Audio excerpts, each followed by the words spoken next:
yet another gaming podcast, episode 1, here with Tim Schafer as your host, and I'm joined here by Ben. His YouTube is Solsgameroom, S-O-L-S Game Room, and my YouTube is Tim6043. Watch our videos, thumbs them all up, whatever. So, what we're going to do is I'm going to kick it off here of games we've been playing recently, and then we're going to also shoot into some gaming news. Enjoy.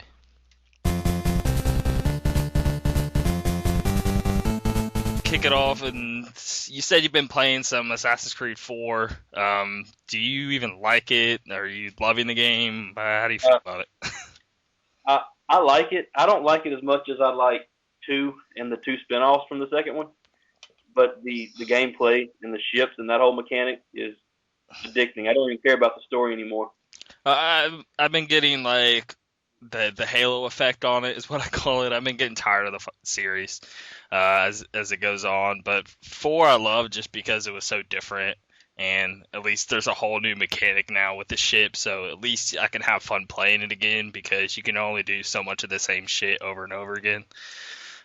So at least it brought some fresh air into it, but I still don't think you're ever going to top Assassin's Creed 2 in terms of, I guess, story-wise and characters and stuff. But the character depth in 2 was fantastic. It was well written, and Brotherhood and Revelations, I like those two a lot.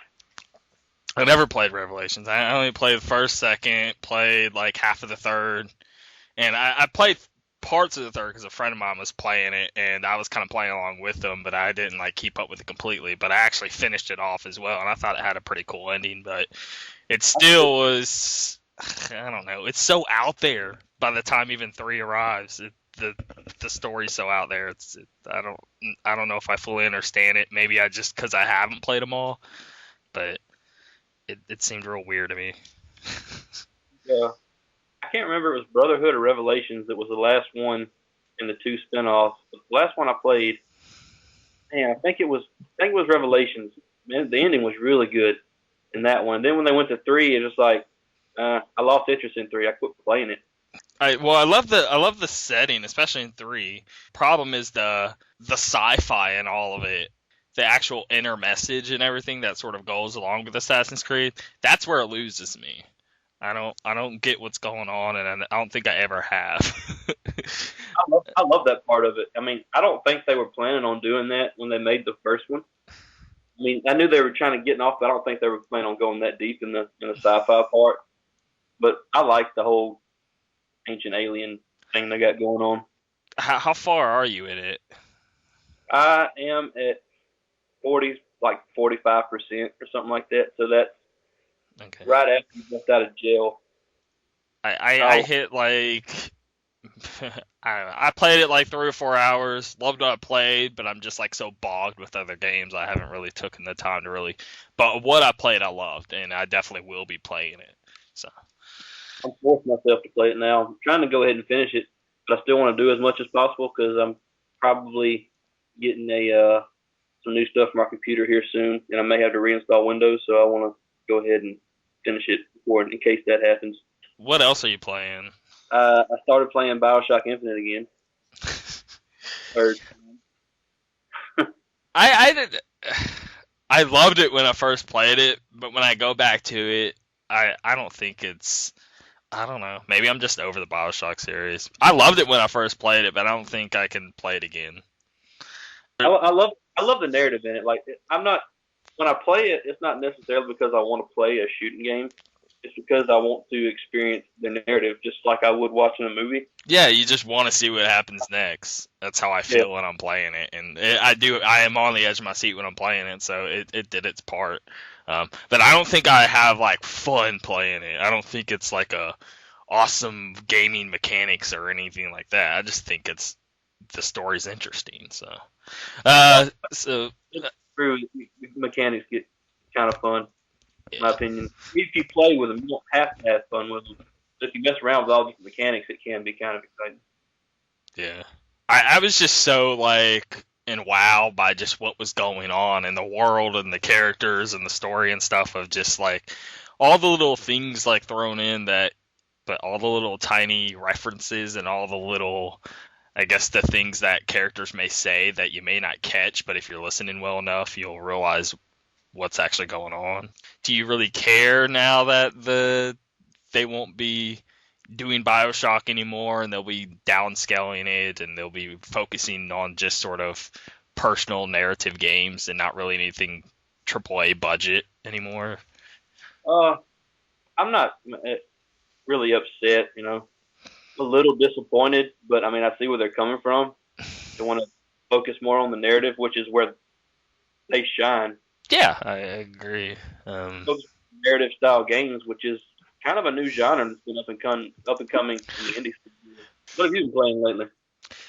God, I play way too much shit, but I've been trying to get better at doing this. But I just finished Zelda: A Link Between Worlds, and I know a ton of people say this. I think maybe I'm just seeing it a lot more because I'm looking for it. But Link to the Past is my favorite Zelda, and it seems to be everyone's favorite right now. But anyway, but A Link Between Worlds, like every second of it, oh my god, I loved it so fucking much. Like, it doesn't feel. I was about to say it doesn't feel handheld, but it does feel like a handheld game. I guess. I don't know. I guess handhelds are so improved over the years that what handheld feels like now compared to what it used to is so different. When Link to Past came out, the handheld version of Zelda was fucking like black and white. So, but no, I love it so much. I just actually completed it. My 3DS broke, and I went like 3 or 4 months without a 3DS. I finally got a new one in. And side note though, but Nintendo is pretty damn good when it comes to their customer service. I see a lot of people talk about that, but I finally got the experience firsthand. They are extremely nice over the phone. Because I've dealt with Xbox before support. They suck ass. They are horrible. I've dealt with so many, if you get a broken system or just trying to get anything across to them or any sort of support. It's awful. And when you finally talk to someone, half the people are just fucking just Indians, over another country, and they could give two shits about your Xbox. They're just trying to get you through the loops, and so you'd hang up the phone. So I don't know. They just don't seem to care. And when you're calling Nintendo, it'll do a little Zelda tune while you're waiting on hold and shit, and they're very friendly on the phone. And I was able to, so I got a new 3DS, and I was able to just deactivate my original system. That way my network ID and stuff like that would go off of it, and then sign into it on the new system, and then all my downloads that I purchased on the shop, I was able to download again, and everything worked really awesome and smooth.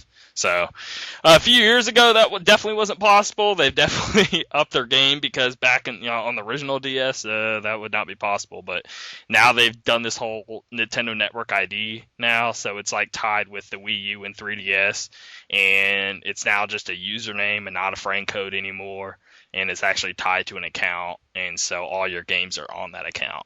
And so this was actually implemented only it's been a month and a half now.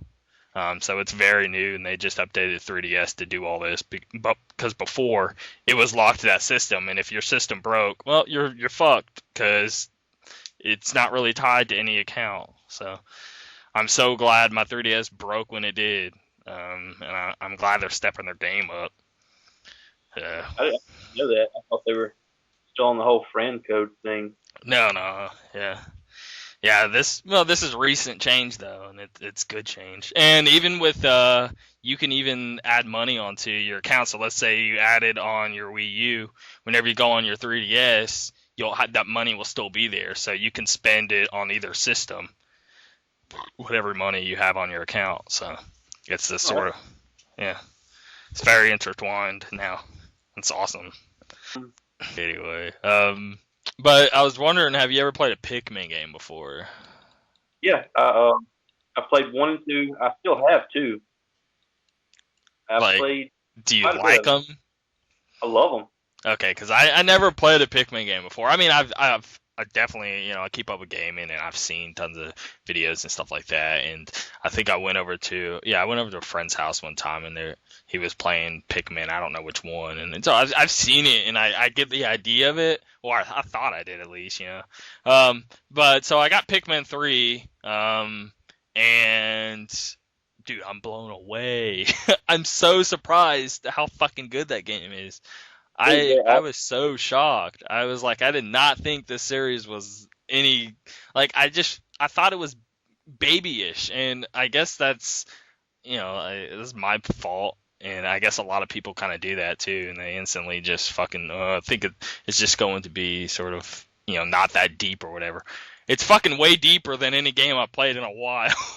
There's so much strategy to it, and there's so, especially with this version, because you have like the Wii U gamepad, right? And it plays like fucking StarCraft, because that will be like your map screen, and then you can sort of scroll over the map screen with your finger, right? Like, have you ever played an RTS on a touch device? My touch device? Like on a phone or an iPad or something? Have you ever? Because they have RTSs for them, but I have an iPad, and I played like this basically StarCraft clone on it, and it works very well for RTSs. It's like I wish a legit RTS game would come out on Wii U. It'd work perfect. But anyway, so that's how it plays though, and it plays like, have you ever played like like top down RPGs to where like, think Baldur's Gates, where like you're running and it's like it's a blackness until you actually run into that part of the map, and then you'll see it more.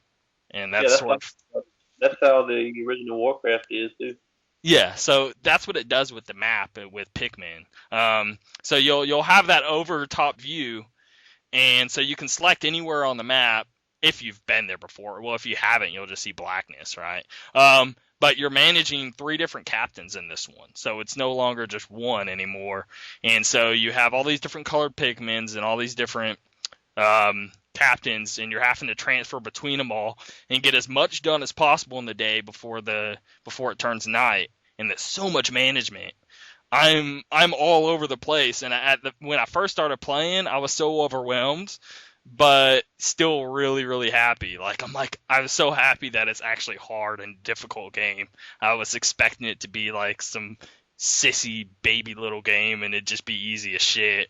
And it just it smacked me straight in the forehead. I'm like, damn, this is tough.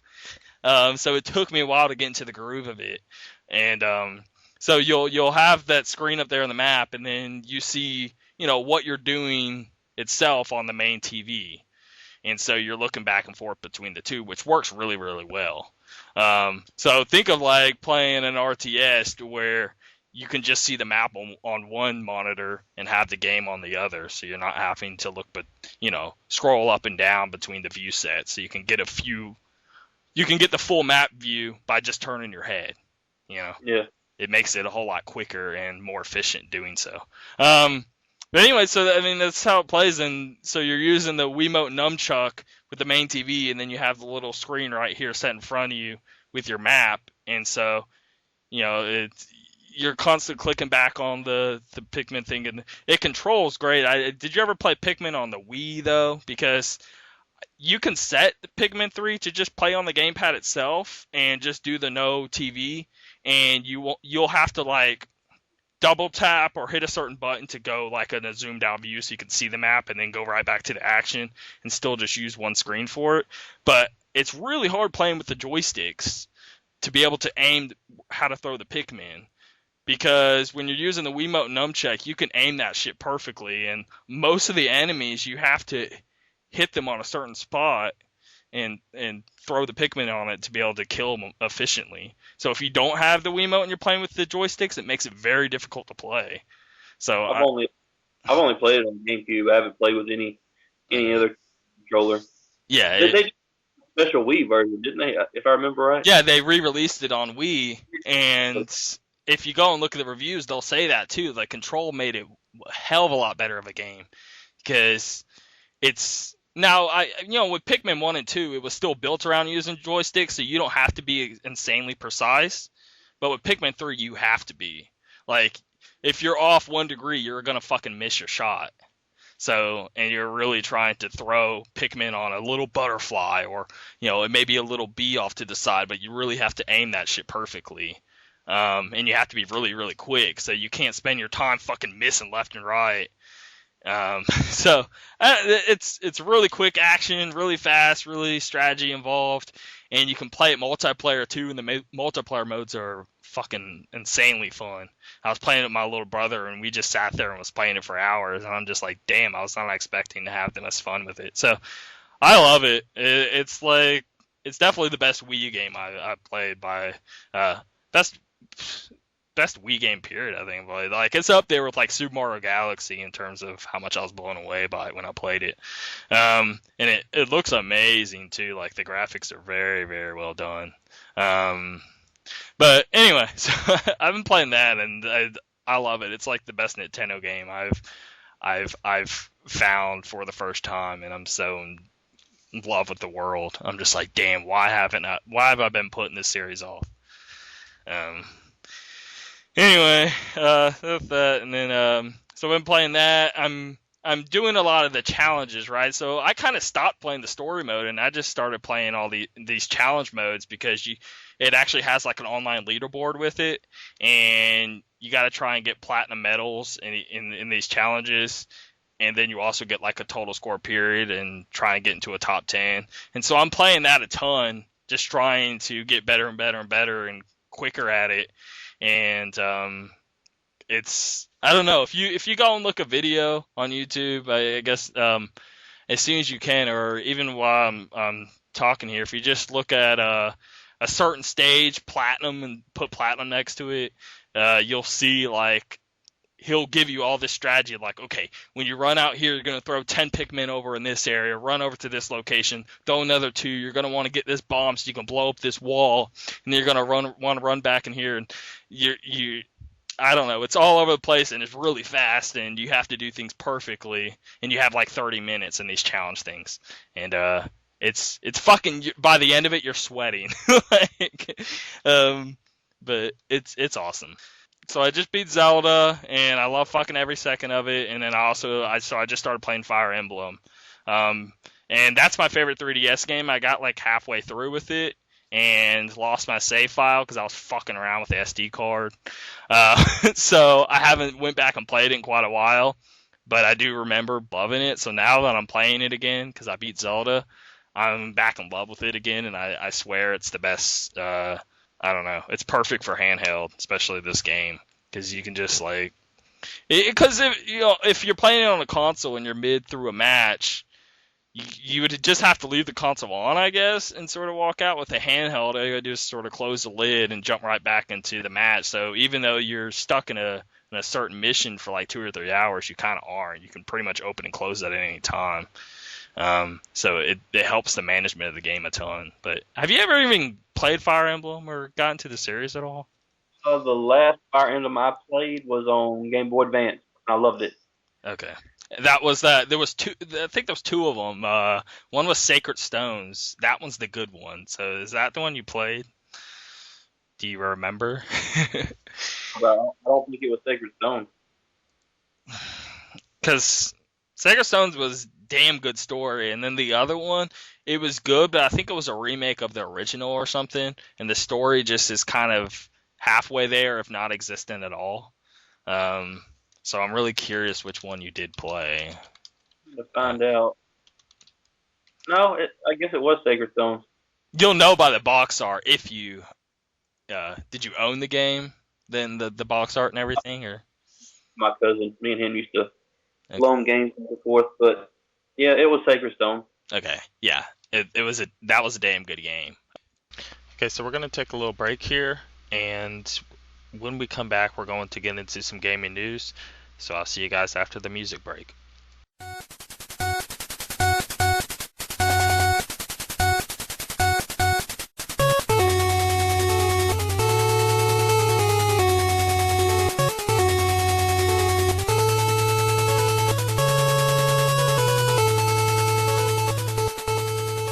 I did not know this, but it makes perfect logic, like sense. Microsoft really doesn't make that much money off the Xbox, and even when in their big strides of the Xbox 360 and it was like the console, think of how much money they make through Windows and through their servers and through their business applications, right? Those are where the big dollars are coming in. Like Yeah. when it comes to gaming, like they really aren't getting that much money from that pool. So especially now more than ever, like the PS4 is selling double of what it is, and the 3DS is still outselling the PS4. So it's like the Xbox One isn't doing that well. And I was reading some their investors are wanting them to just pull from the Xbox gaming platform and just focus on their business structure, because that's where they make their dough. That's literally like 92% of their profit is from that other shit. You know, you think about it, like how much is a new Windows version? Like $300-$400, you know, and everyone fucking uses Windows. Like, of course that's where the money is, and that's just Windows. I mean, But it's like the most basic one. yeah, you can pay like $100 and do it. But when you go and buy a computer, think about it. You don't have the basic one installed on your computer. You'll at least have a home premium or something, one that was $200 at the least, right? You're still paying for that whether you know it or not, you know. So Microsoft's still getting their money from that Windows that's already pre-installed on your computer when you go and buy that computer. Oh yeah, they've already got their money Yeah. for you. Yeah, well, that's what I'm getting at. So, like, think how much money they get through Windows alone, right? And that's just Windows, the operating system itself. Think of all the applications they have. Think of all, and again, when it comes to Office, Office is a huge moneymaker for them. Huge. Who all uses Office? Half the fucking world. Like, um, I was reading something today. I don't know if it was a rumor or what, that Microsoft, well, the Xbox division was in talks with Amazon to sell the Xbox brand to Amazon. How terrible does that sound? that's just, I don't even get how that would work. I mean, what would you? Now they can take risks, big risks, but I don't know how I mean, that. what does that even mean? Like, I don't know. what would you take from that? Like, I don't understand that. What do you mean sell it to Amazon? What would Amazon do with the system? I don't get it. I don't know. I mean, I know Amazon has a lot of money, but it's like I don't think they really have any hardware developers on their team. Like, I don't. What would you do with a console? I don't. That's weird. That would be weird. I was talking at one point about making a console, like an Android-based console, kind of like the Ouya and that Mad Cat thing that just came out. I know they were talking about doing that at one point, but I don't know what became of that. Yeah. Well, what I was about to say is, well, with that shit, then of course you would just have people, you would just hire some people that already was in that business, but then that would then fix what I was saying. Well, if they bought the Xbox brand, couldn't they just do that then? Couldn't they just hire some people that do know that shit? Because Amazon has that kind of money. And so, But they Xbox division, and the people that already work in the Xbox division may stay. yeah. You could just bring them on over and Amazon just basically own it and feed them money, and they get shit moved along with the Xbox. Even if that did happen, it would take years. Yeah. That's a lot of structuring. Yeah. So the last Nintendo console he had was the GameCube, huh? Yeah, I'd love the GameCube. If it wasn't for first party titles on the PlayStation 2, GameCube would have been my favorite one of that whole generation. PS2, I mean, look at that gaming library, dude. You can't Beat that library. I mean, that's years of fucking hundreds. That's stacks of hundreds of games. And there's still so many games that I've never even heard of. I find out about all the time. You can't hold GameCube's 30 good titles up to something like that, you know. So many weird stuff that was on PlayStation. Like I find stuff all the time, and it looks weird, so I'll buy it. I don't even care. Hey, let me get that. Yeah. I mean, think how much that system sold, though. Of course, there's a shit ton of games on it. That sort of what's the word I'm looking for? Not the fan base, but I don't know the word I'm trying to fucking say. The people that own the systems, it's so fucking much. When you release a game, even if you hit 2% of that demographic, you're still selling millions because of that 2%. Because there's so many damn systems out there at PS2s.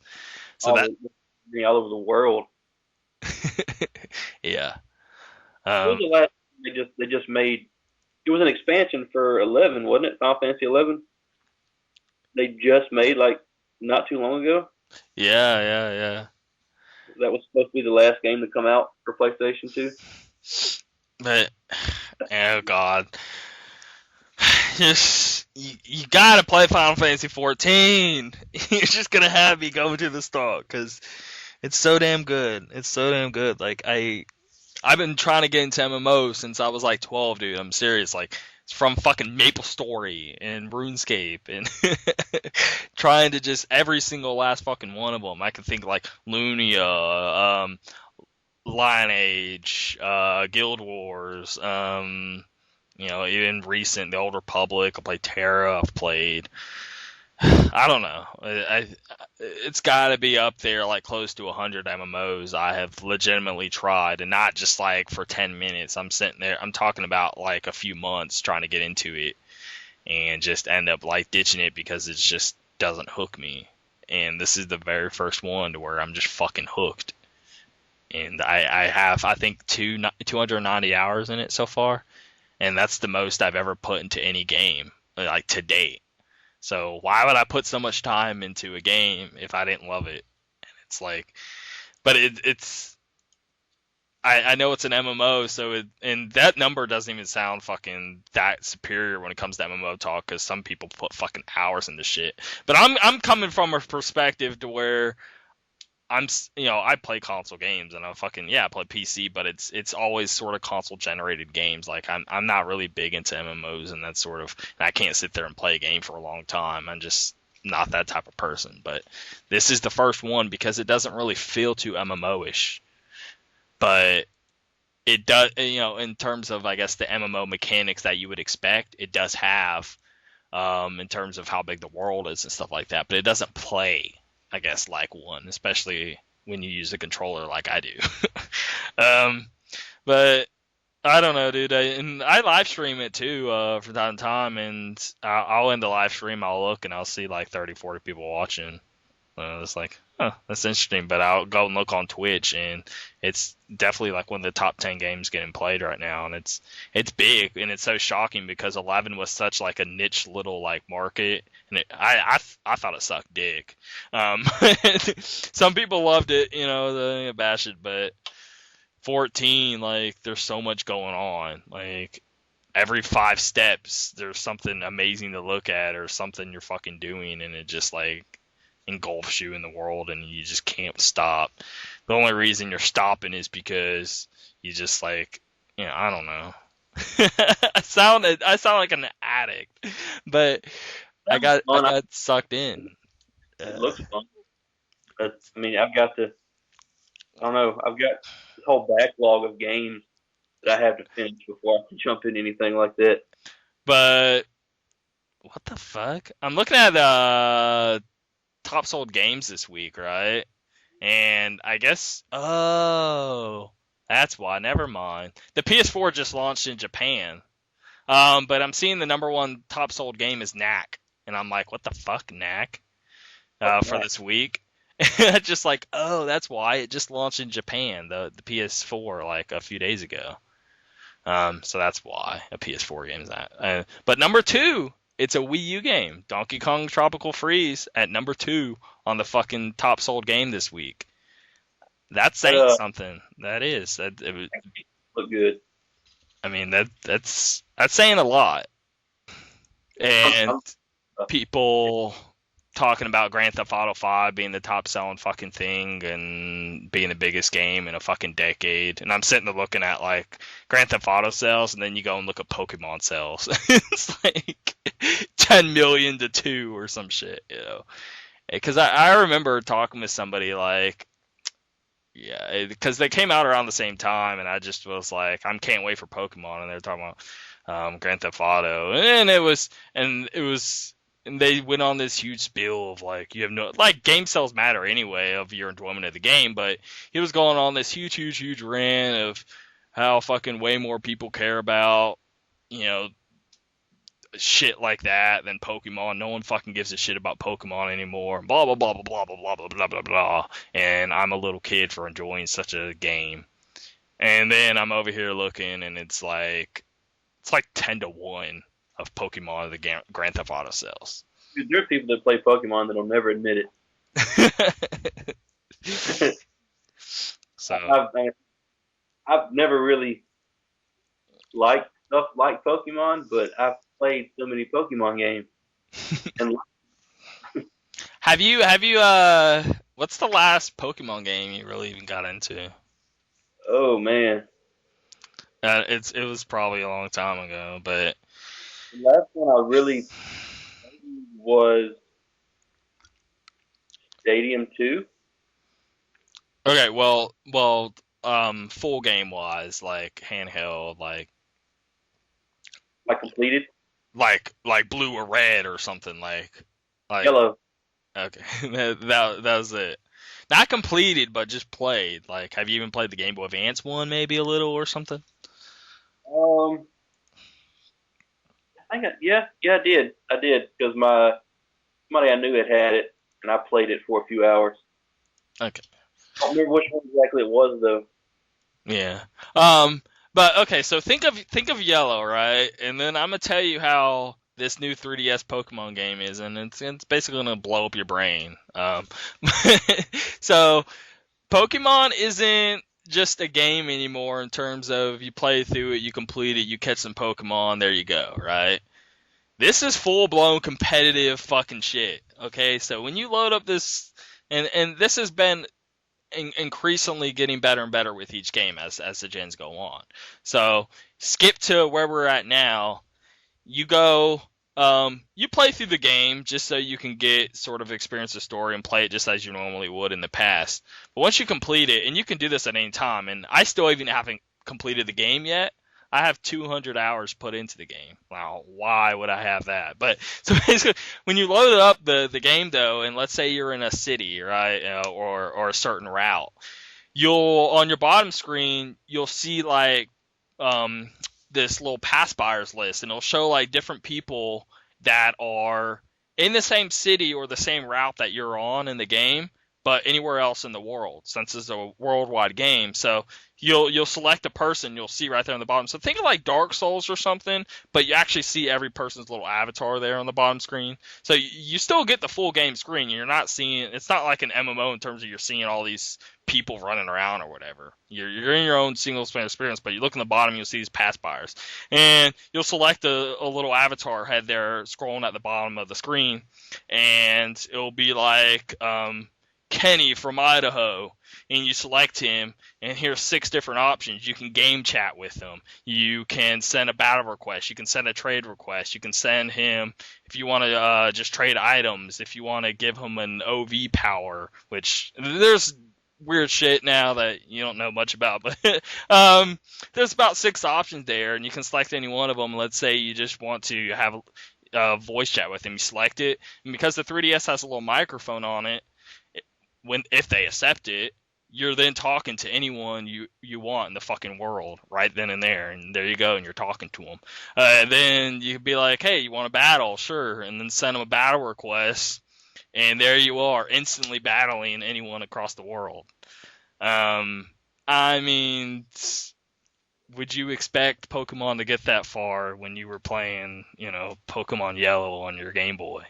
So it's gotten huge, and I mean, and it's easily, so we go here. Let me look at the total, because I think I'm right. I think it's at 10 million right now sales. Speaking of, I just found a complete and box copy of Yellow. Yeah, 10.4 million people. So basically, you can think of it in terms of there's about 7 million people playing it right now, realistically. Because I'd say about 3 or 4 million have, completed it and they haven't really gotten to the online. But most people are into online. So you can instantly do battle random person. It's not going to be any sort of ranking system, stuff like that. And you can do that, right?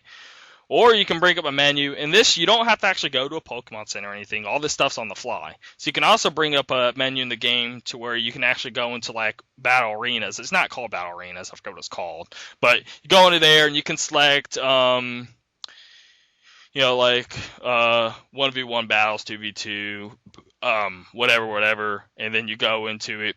And it's a ranking system, full-on ranking system. You ever play like Street Fighter 4 or something like that, where they like set you at 1,500 battle points automatically, and then it'll go lower and higher depending on when you win or lose. So that's what it does with this. It starts you at 1,500 points, and you just start battling competitively in this ranking system, and it's hugely in depth. And there's all the different game modes you can go into, and I've spent easily over 100 hours in this mode just playing ranking battles, and it's hugely competitive, and that's the game. Like, it's no longer just you going through this little single player whatever kind of story anymore. It's a game you go online and battle people and have, try and build this awesome team and use all this insane strategies, because there's like 20, 30 types at this point, and there's all these little special trainings you can do. Like, one Pokemon can literally have completely different stats than another Pokemon, even though they're the exact same level, because it's depending on like how you level them. So there's a lot of like ways you can train your Pokemon that would give different stats, and so it's real in depth, dude. Like, real in depth. And it's insanely I don't know. So it's just like, and all this is just in a handheld. I think the 3DS is like the best gaming platform I've fucking laid my hands on, if not in my lifetime. I don't know. There's so many damn good games on it. They go so far in what they have to offer, and it's like, yeah, people are sitting over here just fucking playing Battlefield 4 or nothing else, and it's like, ugh, I wish this shit, like, because there's so many people, and that's what I don't get, though, is because, like, when you look on gaming sites and stuff like that, and you'll see, here's some footage of Thief, and here's this, and here's that, and let's talk about anything sort of new. Yeah, you need to keep up with whatever game's new, but you don't hear about this whole huge Nintendo side, because it's not American. I think that's what it is, because when you're in Japan, that's that's all you see is shit like that, right? I think it's just our Western audience and what we see on Western websites and what we see on Western television, that we aren't getting that side of that. I think that's what it is. I think, most people that are in the gaming know about the Wii U. I think that a lot of the mainstream audience just doesn't care anymore because of the original Wii, honestly. Yeah, I know that the original Wii just killed it, and they just see it as a sort of gimmicky system, and they're like, I don't give a shit about a tablet screen. And that's not what it's about. Like, the Wii U, the gamepad, definitely, like, I would 1,000,000,000% rather have that gamepad than not, right? I have to use it for the system. I can't imagine the system not having it, right? I love the thing. It's very, very useful. I never use I basically use it as a handheld at this point, because I never use my TV anymore. I play HD, Black Ops 2 on that screen itself, and I'm good to fucking go. So I love that. And that way I can play something on my television and just sort of do both at the same time. But I think people are just seeing it as a gimmick. People are seeing it as I'm gonna have to look at both screens. Oh, this game adds a few little extra features with the gamepad. Oh, I may be able to swipe new equipment without pausing the game. That's what they're seeing it as. But what they're not seeing it as is it's another fucking screen. Like, go out of your little gaming head for a second and just think like a normal person, right? It just would be nice to have your own personal screen right there. So even if you're playing like local co-op or something like that, right? You can play Black Ops 2, and I have it on Wii U. I bought it for like $20, and that's why I have it. But I have a friend over. I have my own screen. They have their own screen, and we can play co-op, go online together, and we don't have to worry about splitting the screen and sharing it. I have my own right fucking there, and it's a nice little feature. But I think people are trying to see, like, what can I get the best out of this screen? Don't look at it that. Look at it just as an interface. Look at it just as I can easily hit the home button, push on an icon, and go to it, like as if I had a smartphone or something. Not as if I'm not getting the most out of my game as I should with the screen sort of mentality. Okay, so we're going to have another music break here, and we'll be back in a second to talk to you guys about gaming in a personal life. You'll see what I mean after the break.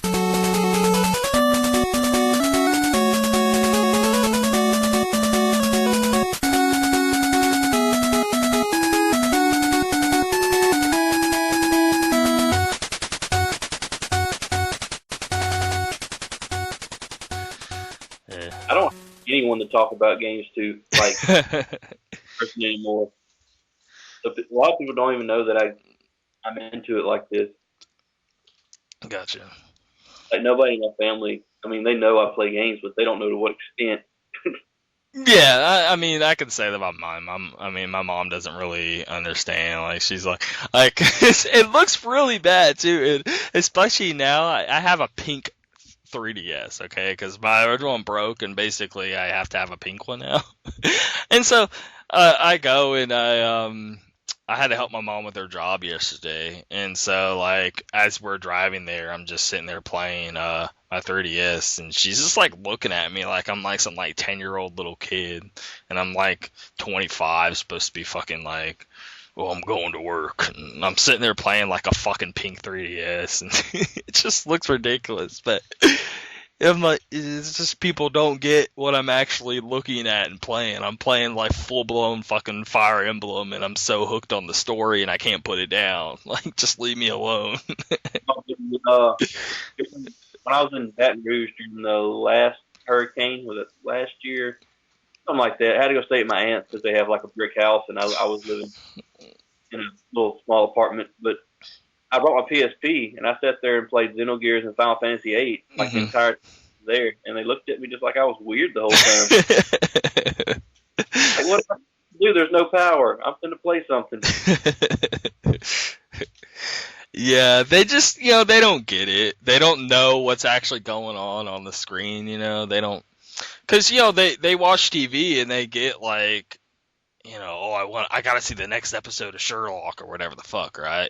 But when it comes to a game, I think a lot of just people that are older that never really, because we hit the sweet spot with our age. Because when we were kids, we were still fucking playing outside, and we were still doing other shit with our life, right? And we still do to this day.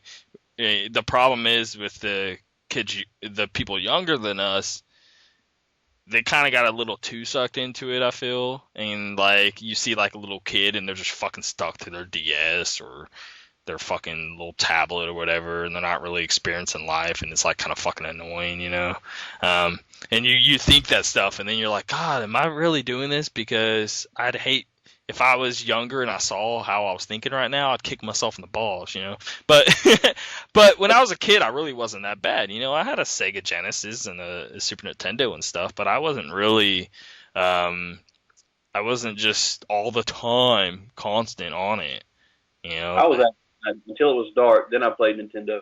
Yeah, that's how I was too. It was a nighttime thing for me, and it still is to this day. I can play a game during the day, but I don't enjoy it near as much as once it hits dark and I just am at home and I turn on a game and play it. Because you can really get indulged, because if it's during the day, you still have a lot of stuff going on. You still have work, you still have other people and stuff, and you can't really just focus and just sit there and just get into a world, You kind of have to do it at night. It's kind of like reading. Like, when do people usually read a book? Are they reading a book at noon, or are they reading it at 7 o'clock at night? So. Yeah.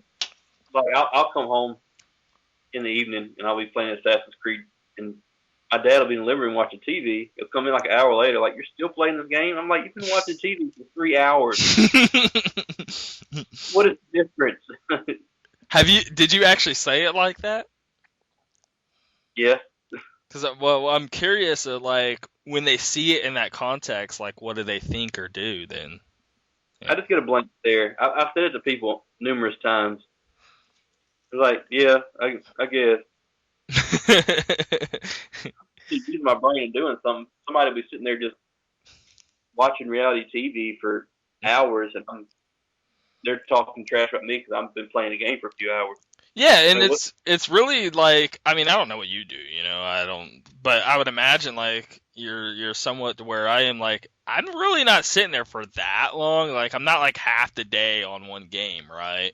Um, but yeah, I sit there and play it a while, but think about how long they spend really sitting there and watching the TV. Yeah, Like it's definitely way worse what they're doing than what I'm doing, like by a long shot.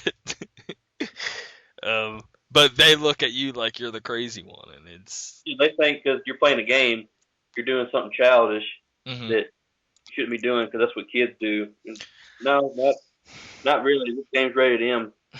Okay, here's a good I guess sort of for closure or whatever is a good question is what was the game that really turned on that serious tick in your brain of like, wow, gaming is more than just something of just to fool around with your extra time. Um, when did it actually tick in?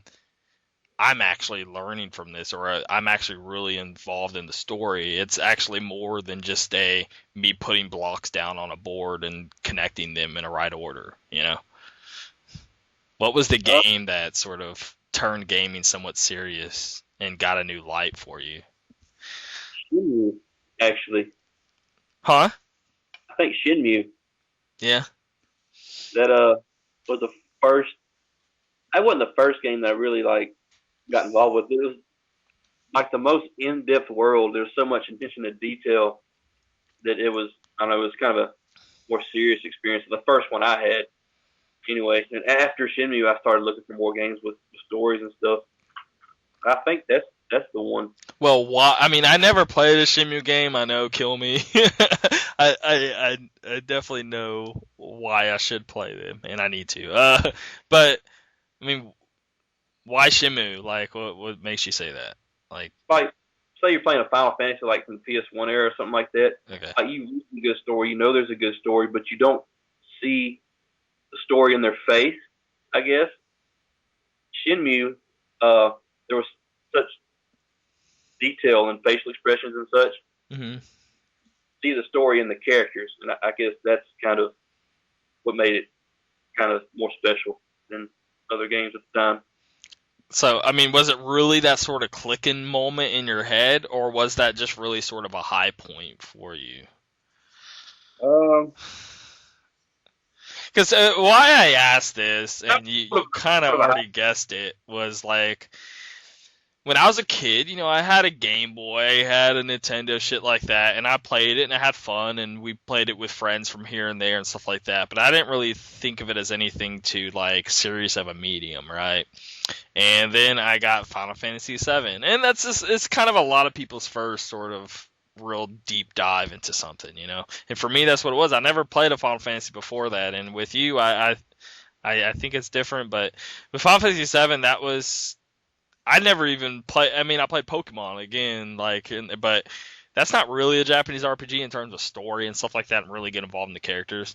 Final Fantasy VII was the very first game I played where I actually got involved with characters, where I actually was wondering, oh, what's going to happen next in this storyline. I never, when you're playing Donkey Kong and Mario and shit like that, you're not on the edges of your seat wondering what's going to happen next.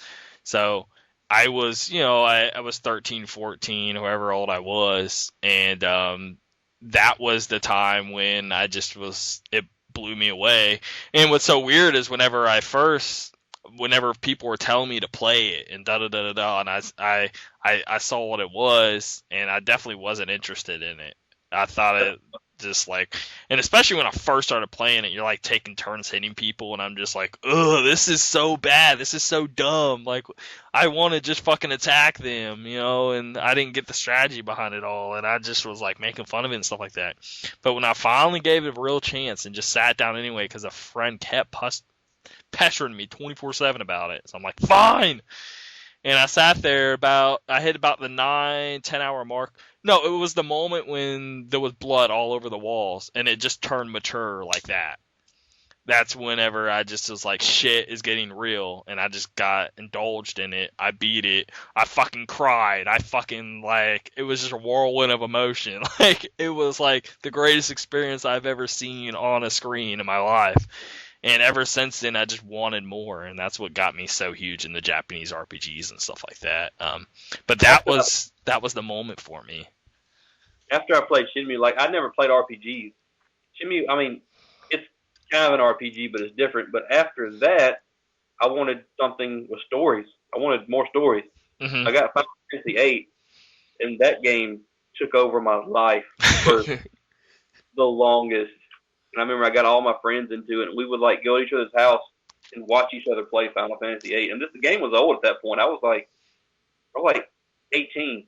That's like 9 years ago. Yeah, I remember going. It was a friend of mine named Nathan, and this was before I even played Final Fantasy VII, right? I remember him always playing Final Fantasy VIII, and I'd go over to his house and play it. And I remember watching him. At this point, I didn't even know what Final Fantasy was. I didn't know what he was playing, right?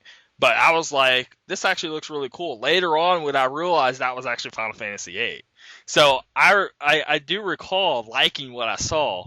And I remember watching him one night. We stayed up till like 4 a.m. in the morning, and I just watched him playing this game. And I'd never seen anything like it, you know? And I remember that now. Now I look back and I'm like, oh shit, that was Final Fantasy VIII. The game, I don't know. I didn't get very far in 7, I don't think. Probably got like midway through, but I finished 8. Man, that's my favorite. I love that game. But that also has to do a lot with the nostalgia of that being the first one that I played. Yeah, my same for 7, you know, it's that same sort of effect where it just blew you away because you just weren't expecting something like that, you know, like. I wasn't expecting that, yeah. especially on a PS1 when the PS2 was already out before I even played it. So yeah, you hit it really late, and I hit it like 2 or 3 years late because it took me a while to where I actually sat down and played it for real and stopped ignoring it. But I mean, and then so when I beat that, the very next game I played because I wanted more story, I then got Mega Man Legends, and then that blew me away. I love that game.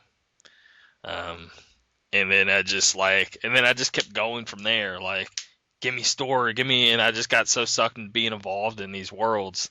And the next thing you know, like, and that's kind of where it led up to that. But that was that turning point in my brain. It was Final Fantasy VII. It was, man, it was such a moving story. Like, I wish they would release a book of it. Because the little Advent Children movie and the stuff, it just doesn't give it justice. Like, and I know you know so much about Cloud and so much about Sephiroth and all these things, and you hear about it all the time, but I'm telling you, because I played 8 too, and I beat it, and it actually has a pretty good love story involved in it, and I love the characters and everything. And maybe, again, it's just because the 7 was my first, but it's not, though, in terms of the story, though. Like, the writing was damn fucking good in 7. Like, so much happened in that. I don't know, like, you were just on the edge of your seat, just like, holy shit, what the fuck is gonna happen next? And everything you know is just so doomed, and everything just looks fucked. And then, like, one little thing, like, you have this little tiny glimmer of hope you just have, and you're holding on to this whole game, and you're just hoping things turn around. And I don't know. And then Azure, this little tiny light of hope, and then fucking main character dies, one that you've been leveling this whole fucking game, and there was one you were tied to the whole game too, because it was, when you're playing it, when you go back and play it again, you already know what's going to happen, so you do it, but when you're playing it for the first time, you're so attached to it, and there's a love story going on there. It's Cloud and Arius, and you're doing everything for it, and there's a lot of options in the games to where, like, you can increase the relationship and stuff like that during it, right? And so I'm doing everything I can, and, you know, you're sitting there, like, thinking the end of the game, y'all are gonna get fucking married and babies are gonna come out, some weird shit, like that. And you're just spending so much involvement into this character. And then out of fucking nowhere, he comes drop down and just slices a sword straight through her. And then you just have a tear roll down your cheek, and you're just like, no! And you're so fucking pissed. And it's so sad. I remember that. I dropped the controller. I'm like, what just happened? No. Because I wasn't expecting it at all, and the internet didn't even exist at this time, so I couldn't even got spoiled if I wanted to, unless it was a fucking faggot, someone at school or something like that. So it was like no game ever did that to that point. It was definitely the first to like you spend 40, 50 hours with the fucking, and no game was even that long to begin with, and that was like, and you spent so much character involvement, and then like that, and I know it sounds like. I know it's in so many like top 10 moments in game and shit like that, and it gets so over talked, but it was such a big moment for everyone, and that's why like it was so not expected. And then the game just, it's not like it stopped there, and then like you still had another 30, 40 hours of gameplay, and she's still the most important person in the game, even when she's dead, because the whole point is when people die, they go into the live stream. And it's like basically a living world, even if you live in or dead and stuff like that. And so like she still played a really important part of the game. And at the very end, like you get a little like little reference to her and stuff like that. And I don't know, it was very involved. And then even after she died, still so many things went wrong, and still so many things just had you like, holy shit, how is this going to end? And I don't know, it had me damn fucking hooked. And then whenever I played 8. I loved it and thought it was amazing, but I just like it wasn't as, I guess, story involved. I love the battle system way more in 8. I love the world way more in 8. I like the lore of it and stuff like that, and I like the mechs and the fucking I don't know, the battleships and all that sort of stuff in 8, and just the way sort of the world was, I think was way better than in 7 by a long shot. They had way more technology in it, and they definitely put a lot more effort into the world in 8, for sure.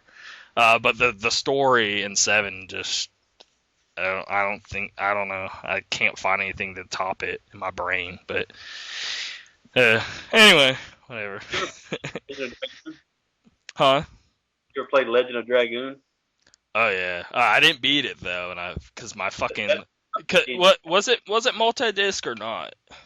Yes, 4 disc. Yeah, because what happened is one of the discs fucking ended up breaking, and so I think it was either the 3rd or 4th disc, so I never got able to complete it. One of my brothers stepped on it or some shit, and I just I had disc 1, 2, and 4. And so I just never beat it. But I was hooked till the end of the 2nd disc. Yeah, one of the main characters dies right in the beginning. Mm-hmm. No, that too is a really good story. For sure. That was up there. But Shenmue I never played. I do know what you're talking about with the facial expression stuff like that, because I've seen videos and I've seen people talk why Shenmue is their favorite game and stuff, just because I've been curious. So what I ended up doing though is I got a Dreamcast emulator and I loaded it up and tried to play it. Actually, wasn't it also on Sega Saturn? Because I think I may have done the Sega Saturn one. I think it was being developed for Saturn, and then Dreamcast came out and they made it for Dreamcast. Okay, then it was Dreamcast I played then. But I tried playing it and it just, I can't do it. It just looks so bad. I'm sorry, like it just like, I want to play Shenmue 2, but the problem is isn't that a straight continuum though? Like wouldn't that ruin the whole thing for me? Yeah. Yeah. Because I gotta get over the graphics. I just have to. It was in that ugly period, where they first were sort of hitting 3D. Well, they were doing 3D for a little while, by that point, but it's still like the textures aren't that deep. Yeah. But I mean, it was a huge, for its time, man. It was great. I mean, it's really slow starting game too. It's like a few hours before anything exciting at all happens. Yeah, because I was in a building and like God, what was it? I remember like a wooden floor and like the fucking you're like an basically a bunch of samurai people, and I think doesn't your dad die?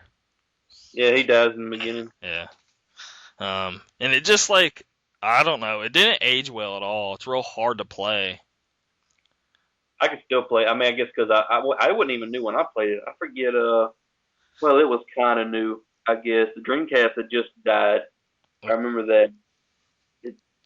I know it's probably like 5 years old when I played it the first time.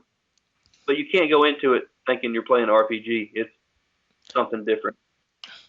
But I do remember playing the demo of Shenmue 2, and like I probably played that demo like 20 times, and I'm like I really badly wanted the actual game. I remember thinking that whenever I had an original Xbox, but I never got it, and I do remember loving it. So that's kind of why I went and looked back and won, and then I tried to play it, and it just looks. I guess I have to get over the graphics. I just have to. It like looks so fucking bad. It looks so bad. Like that back then.